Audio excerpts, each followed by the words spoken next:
ఈ వీడియోని నేను గోవాకి గవర్నర్గా ఉన్న అశోక్ గజపతిరాజు వద్దకు పంపించబోతున్నా. ఖచ్చితంగా ఆయన కామెంట్స్ చూస్తారు. అయితే అశోక్ గజపతిరాజు వర్సెస్ జగన్ వ్యవహారంలో జనం ఎవరి వైపు ఉన్నారు?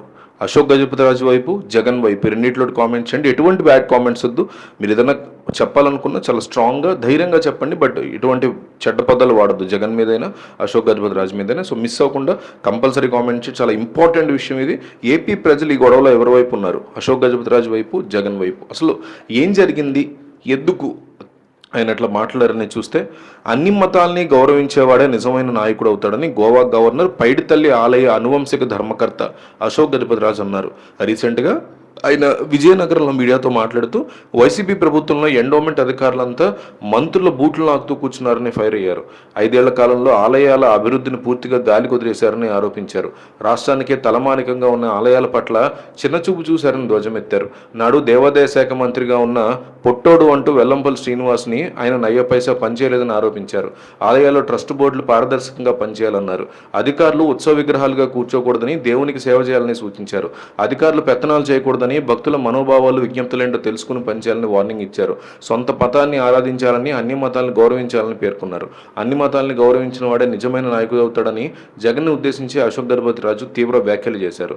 గోవా గవర్నర్ యొక్క వ్యాఖ్యల మీద బొత్స సత్యనారాయణ విరుచుకుపడ్డారు. విశాఖలో ఆయన మీడియాతో మాట్లాడుతూ, అశోక్ గజపతిరాజు జెంటెక్ ప్రాబ్లంతో బాధపడుతున్నారన్నారు. 2 రోజుల క్రితం వైఎస్ జగన్ మీద అశోక్ గజపతిరాజు అవాకులు చవాకులు పేలడాన్ని వైసీపీ చాలా సీరియస్గా తీసుకుంది.